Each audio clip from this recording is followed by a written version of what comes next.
Well, welcome back, YouTube pipe smokers. This is Spurgeon Piper joining you on a Saturday evening and finishing up a day of more relaxation than usual for a Saturday. By the way, I just noticed, I think I've been now presenting myself as Spurgeon Setting still. So if I do that, I apologize. I forget that I changed my YouTube handle. So if you hear Spurgeon Settings and you're new to the channel, I used to be Spurgeon Settings. I now change it to Spurgeon Piper. So just a quick side note. I hope you guys are having a good week, good weekend. This week has been more relaxed than normal. This week I didn't have to prepare for a sermon, as I have another gentleman leader in our church preaching this Sunday, and I'm really grateful for that. That's something I encourage. I don't want it to only be me preaching. Eventually, I would love our church to go to a plurality of elders or multiple pastors, actually. And so I'm always looking to encourage and build up other pastors or other leaders of the church, elders of the church as well. And so that's something I look forward to continuing to encourage. Currently, I'm smoking out of my Eric Nording, and I'm smoking Peterson's Elizabethan mixture and drinking something I don't drink often, but I really enjoy it every time I do, and that is Frosty's Diet Frosty root beer. It's made in Michigan, so I think it's fairly nationwide in the United States. It's just a diet root beer, but it has a really good flavor. I enjoy it, and I usually just drink diet drinks. So whenever I find it, I always buy some to have on hand.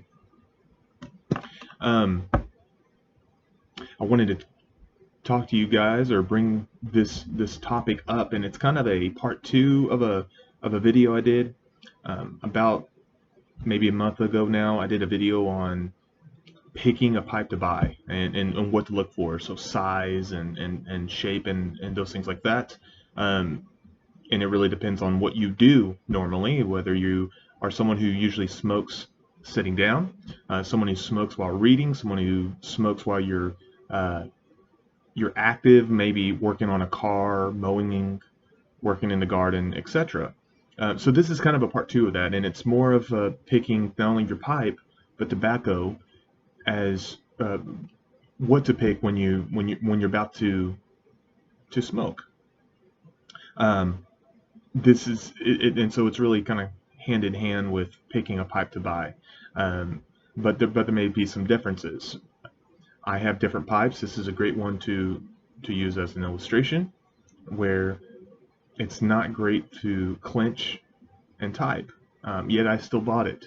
And as I mentioned before, I usually focus on pipes that I can buy that are great for reading and holding in my mouth and typing as well. So not just reading but typing. This is not one of them. This is getting on the heavier end of pipes. I believe it's right over 2 ounces, if I remember correctly, and maybe 2.5 ounces, if I recall. And that's just getting on the heavier end. And so when I pick my Eric Nording, it's usually going to be when I can have it in hand and not just clench and hang in mouth, though I can do that for a little bit. So that's first thing to keep in mind is as you're about to reach in your cabinet or wherever for your pipe, what are you about to do? If you're just going to be sitting down, then that really opens up pretty much any option for you.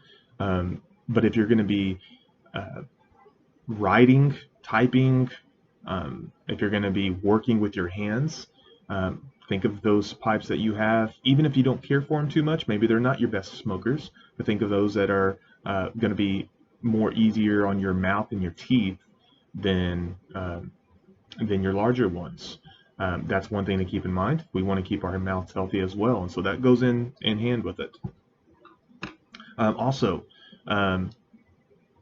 if you're going to be sitting down, the benefit of your larger bowls, larger pipes like this, is it can hold more tobacco, and therefore you don't have to refill it if you get done. That's one thing I think about as well.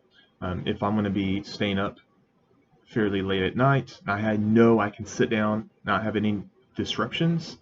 I want a pipe that's on the larger end, and it can hold more tobacco, and so I can sit there for an hour without having to be done with it. And I feel like, well, now I'm done with it. I need to let it rest. I need to go get another pipe. That can kind of mess up my rotation, so bear that in mind as well. On the other end of that, so not just your pipe, your tobacco. What tobacco you're going to go for. Now, this isn't as much of a cut and dry or concrete solution or a guide. No matter if you're going to be sitting down long term or short, you have a little more play in this, but the idea can still go in hand. So, example, right now I have time to sit and read. I am smoking. I'm not smoking a flake. I am smoking a ribbon cut, which is Peterson Elizabethan mixture. But normally I'm going to think, well, I have time to sit and not have to get up and move around much. I'm going to smoke a flake. Flake smokes slower usually. Even if you really break it down, it's still going to smoke slower than your ribbon cut. And ribbon cut's going to smoke slower than your shag cut. And so bear that in mind. If you know you can't sit down that long, or if you can't work in the garden long, if you can't smoke long whatsoever, you may want to second guess what tobacco you're going to smoke. And maybe it's not the flake that you usually love going to.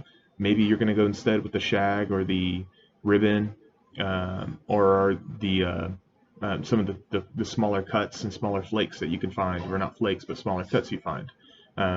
That may be something you need to keep in mind. And so think about your setting. Sitting, you're going to be walking around. Think about the timeline or time you have to do so.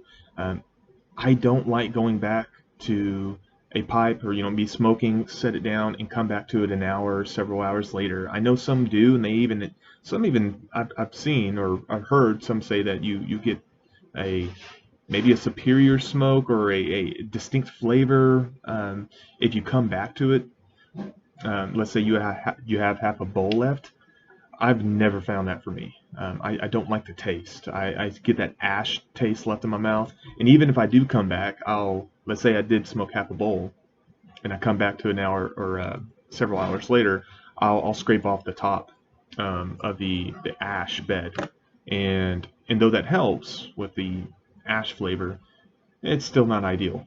So I always want to keep in mind, am I going to have to get up here anytime soon? Barring a emergency, am I going to have to get up anytime soon, or do I have time to sit here for a while and smoke the full bowl I have? So keep that in mind. That's something that might make your life a little easier, or your smoking experience a little better. So once again, this is kind of territory I've already covered, but I figured I would make it a part two, and that's really the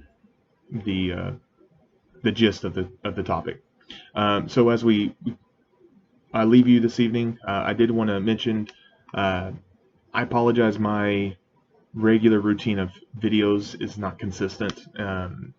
Things are kind of wonky right now with my scheduling and trying to find time to sit, especially have a pipe in hand while I make videos, because I know that's just kind of a thing people want to see.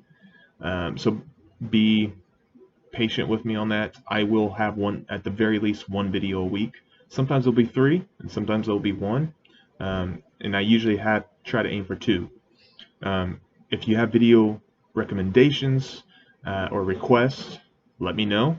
If you have questions that you want answered, let me know as well. You can email me or put them in the comments. I'm going to still work on those as well, and maybe in a couple weeks I'll have one lined up. If not, maybe next week I'll have a Q&A video lined up again, and hopefully that'll be beneficial for you.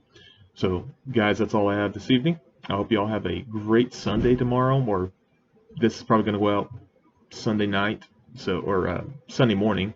So I hope your Sunday goes well, and hope your family's blessed, or you are yourself.